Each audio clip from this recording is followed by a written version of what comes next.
All right, so ladies and gentlemen, let's go ahead and get into our little talk for the day, because this is a little bit serious.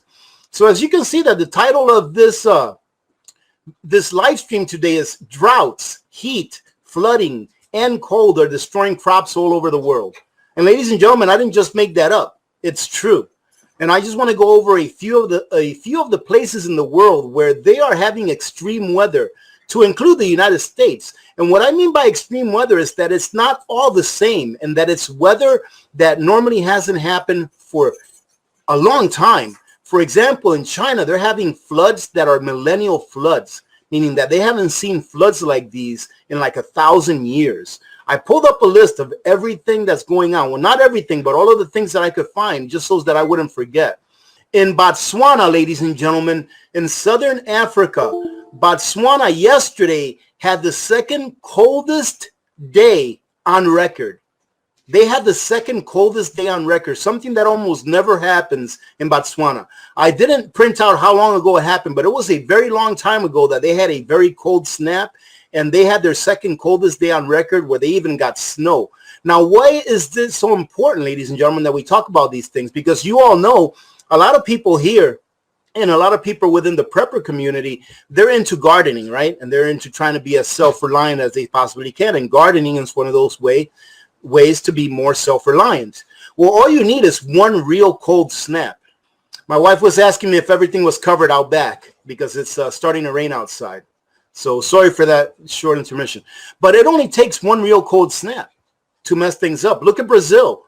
It's really ironic, by the way, that earlier this week I put out a video saying that in Brazil their droughts were causing crops to fail, coffee crops to fail, where some farmers even saw losses of up to 100% of their crops of coffee. So I was talking about that on that video, and now it just happens that I think it was either yesterday or the day before yesterday, they had a cold snap where they lost like another 30% of their crops.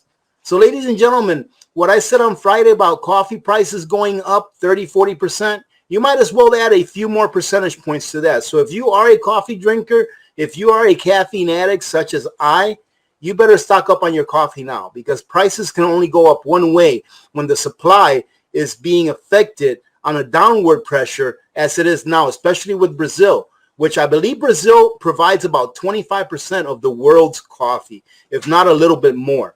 So we're seeing all of these erratic weather events happening all over the world. And all of these things are happening, ladies and gentlemen, in places that grow food. So what's going to happen when all of these countries, Brazil, even in Germany just had a flood that was of historic nature, meaning that they haven't had a flood like this in a very long time. What's going to happen when all of the countries that normally export food start needing to import food? Where are they going to get that food from? And even here in the United States, we're not having as good a year as we thought we were going to have. And there are other countries that actually rely on us to have a good bumper crop so that we can supply them with the imports that they need from us, that they need us to export to them. So with all of these erratic weather events, things don't look very good as far as production of food. Now, I believe that we will still be able to grow as a world. I believe we will be able to grow the amount of food that we need, at least for the next few years. All right. At least for the next few years, I believe personally that we will be able to grow the amount of food that we need. However, ladies and gentlemen, the less that we have, the less supply that we have, I've stated often that I believe that the food shortage will first start with prices being so high that people cannot afford to buy the food, right? And that's what I think we are seeing right now.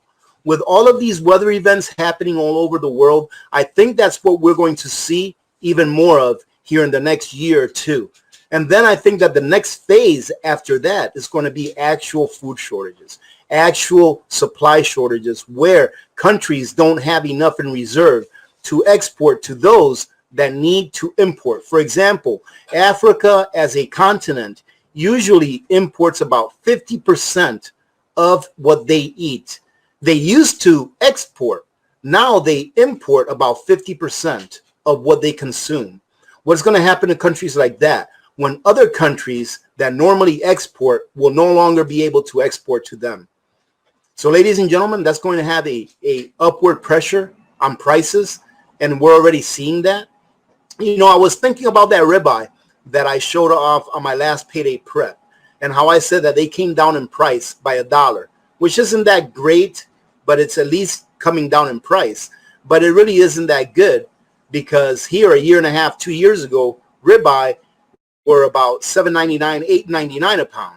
And now we are rejoicing over it going down $1 a pound. All right, ladies and gentlemen. So we need to prepare. We need to get those things now that we can, as much as you can, put it away.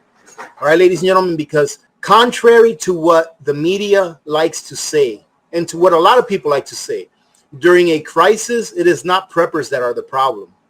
It is those people that fail to prepare. So make sure that you prepare. Victor, everyone's been asking for you. You want to stop in and just say hello? Victor made it back, ladies and gentlemen. Hello. That's all you get. That is all you get, ladies and gentlemen. Okay, here's another one. It says, wild weather plagues North America grain crops and demands surge. These are things that we're going to continue to see. Let's see. Let me take a look at which other ones I have pulled up. California's record heat is sending its avocado crop. Is shredding its avocado crop. So avocados probably going to become more expensive, ladies and gentlemen. Another one, record heat wave scorches crops across Oregon, and drought could worsen loss to growers. Now, these are all current articles or current headlines that I'm reading off to you, ladies and gentlemen. These aren't ones from like 5 years ago or anything like that. These are all current. Let me see. Here's another one. U.S. Pacific Northwest heat wave bakes the wheat and fruit crops. So wheat and fruit crops in the Pacific Northwest are withering away because of the heat and the drought. What else? And I'm sure I could have spent another 10 minutes looking more of these up and could have found more. Okay, record cold strikes Brazil. Heavy frost ravages sugarcane, coffee, and corn crops. All right, all I heard about earlier was coffee. But here, it ravages their sugarcane, coffee, and corn crops in Brazil.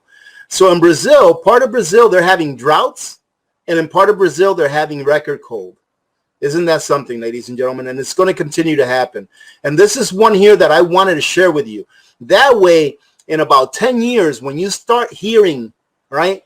In about 10 years, ladies and gentlemen, remember this broadcast. In about 10 years, when you start hearing the media tell you that the coasts are flooding because of climate change, you can refer back to this article right here that I'm going to show you. I'm actually going to show you this one because I think it's important that we be informed. Okay, check this out. A study predicts record flooding in the 2030s, and it's partially because of the moon.